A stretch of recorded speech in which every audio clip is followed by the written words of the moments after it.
Hi, I want to begin by sharing a practice with you which I call presenting your ego to a tree.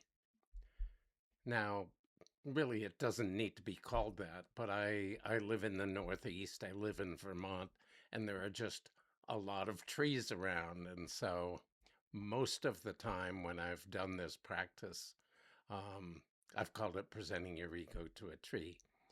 But, on a more general sense, this practice is about really making a connection to nature and learning how to speak and listen to nature. And so,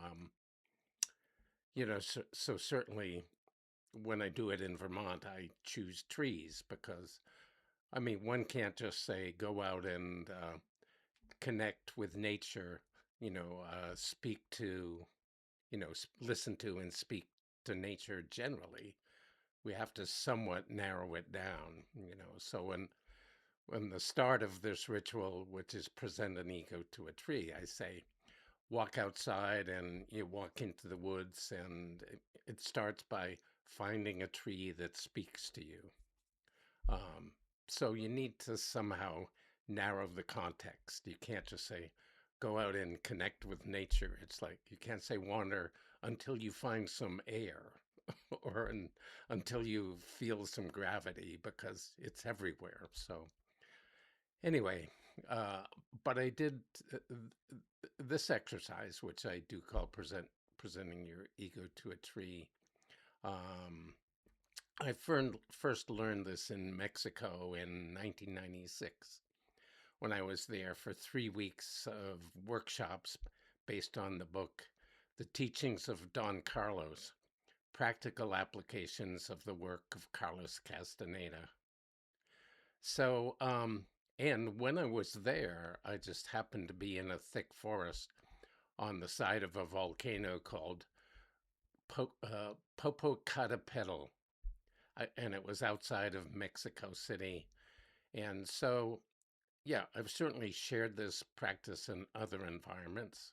In Death Valley, I've often said, all right, you're gonna present your ego to a cactus, or you're gonna wander till you find a boulder that speaks to you and present your ego to a boulder.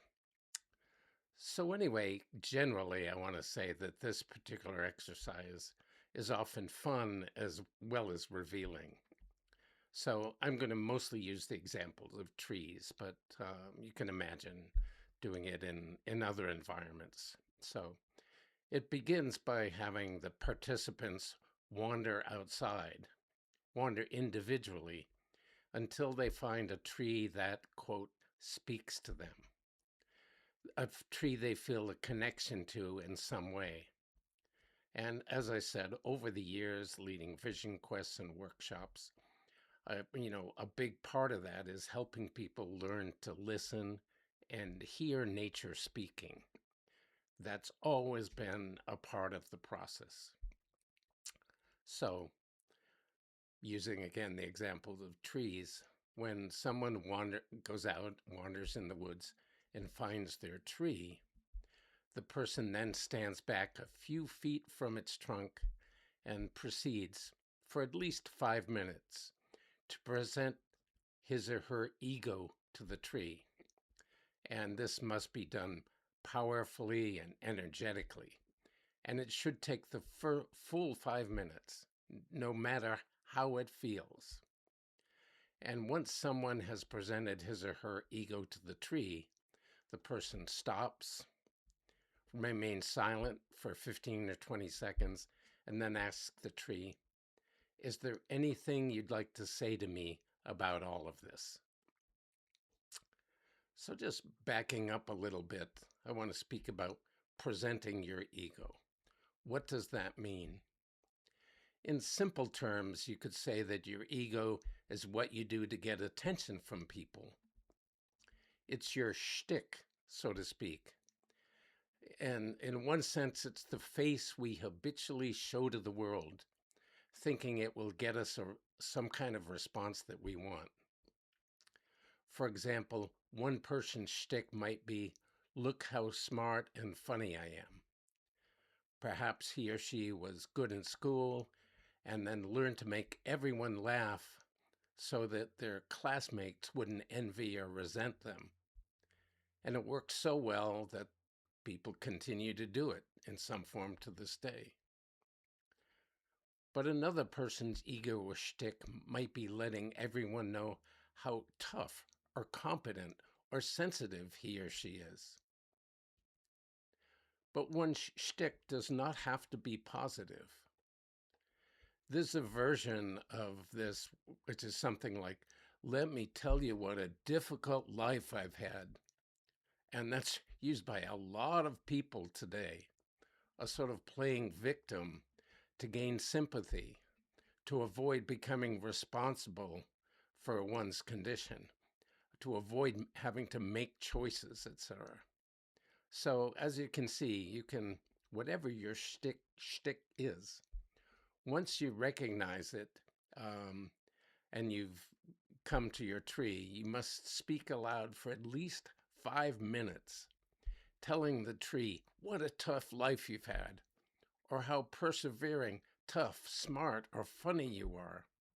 And then when finished, after a short period of silence, you be quiet, and then you ask the tree to respond to let you know what it thinks of all of this. And as I said, this exercise can be great fun as well as profound. And so in presenting one's ego, it can be helpful to just ham it up, to exaggerate. But the point is to not hold back, to put it all out there. My first time doing this, as I mentioned, I was in Mexico in 1996.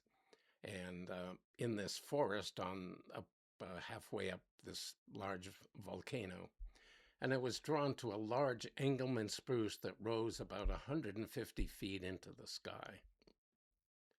And I happened to be the person I mentioned above whose shtick was, look how smart and funny I am. So when I started, I took a breath, I stepped back, and just let it rip. I told the tree about being a math prodigy, about skipping first grade. I was telling the tree my SAT scores and some of my best jokes. And just the act of presenting all of that was illuminating. I mean, it must have been all of 10 or 15 seconds in before I heard this voice saying, "What a crock of shit." As I displayed this personality I'd refined over decades to astound or impress anyone else who was around. Yeah. 10 or 15 seconds, I'm saying, what a crock of shit. Oh, and oh my God, another 4 minutes and 45 seconds to go. But I struggled through. I kept at it until it was finally over. And then I paused. I waited for 20 seconds and then said, is there anything you'd like to say about all of that? And it didn't take all that long for the words to come to me. Do you think any of that will help when it's time to die? Damn, obviously not. And like I say, just my luck to pick a tree that majored in philosophy. So I just stood there silently, feeling a little bit like I was in shock. And then after a few moments, the voice returned, saying, I think of you as my little brother. So to me, you are the son of the mountains and a brother to the trees. And when your time finally comes, remember that. And I assure you, it will help. So I want to say to you, whoever's watching this today, that I am Sparrowheart, son of the mountains and brother to the trees. I have never forgotten that.